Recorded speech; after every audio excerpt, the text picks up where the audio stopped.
ദൈവകരുണയെ അനുഭവിച്ചുകൊണ്ട് വിശുദ്ധിയിൽ ജീവിക്കുവാൻ സ്വർഗം നമ്മളെ വിളിക്കുന്ന ദിവസമാണ് ദൈവകരുണയുടെ തിരുനാൾ ദിവസം.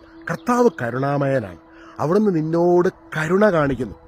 ഈ കരുണ, കർത്താവിന്റെ കരുണ നമ്മൾ അനുഭവിക്കുമ്പോൾ, അത് എക്സ്പീരിയൻസ് ചെയ്യുമ്പോൾ, ആ കരുണ നമ്മളെ എത്തിക്കുന്നത് വിശുദ്ധിയിലേക്കാണ്. കരുണ പ്ലസ് വിശുദ്ധി എന്നുള്ളത് സ്വർഗമാണ്. കർത്താവിന്റെ കരുണ അനുഭവിക്കുമ്പോൾ എന്താ നമ്മൾ സംഭവിക്കുന്നത്?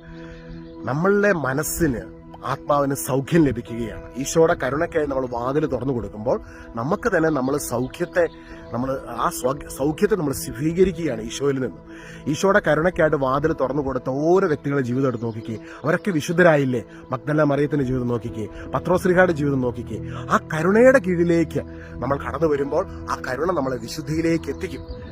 പൗലോസിനെ പഠിപ്പിക്കുന്നു റോമാലേഖനത്തിൽ, നമ്മൾ പാപത്തിന് മരിച്ചവരായിത്തീരും. ഇന്ന് ജീവിതത്തിൽ ഏതെങ്കിലും ഒരു പാപാവസ്ഥ ഡോമിനേറ്റ് ചെയ്യുന്നുണ്ടെങ്കിൽ അതിന്റെ കാരണം എന്താണെന്നറിയാവോ? നമ്മൾ ഈശോയുടെ കരുണയെ ഏതോ ഒരു മേഖലയിൽ നമ്മൾ അനുഭവിച്ചിട്ടില്ല. അപ്പൊ നമ്മൾ ഇന്ന് പ്രാർത്ഥിക്കണേ, കരുണയുടെ തിരുനാൾ ദിവസം, കർത്താവേ അങ്ങയുടെ കരുണയുടെ ആഴങ്ങളിലേക്ക് എന്നെ കൂട്ടിക്കൊണ്ടു പോകണേ. പലപ്പോഴും ദൈവം കരുണാമയനാന്ന് പറയുമ്പോൾ നമ്മൾ ജഡ്ജി എന്തിനാ ഇത്രയും കരുണ കാണിക്കുന്നത്?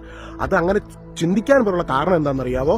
നമ്മുടെ ജീവിതത്തിൽ എവിടെയൊക്കെയോ നമുക്ക് ആ കരുണ കൂടുതലായിട്ട് അനുഭവിച്ചറിയേണ്ടതായിട്ടുണ്ട്. അത് അനുഭവിക്കും തോറും നമ്മുടെ കഠിന ഹൃദയം മാംസള ഹൃദയമാകും.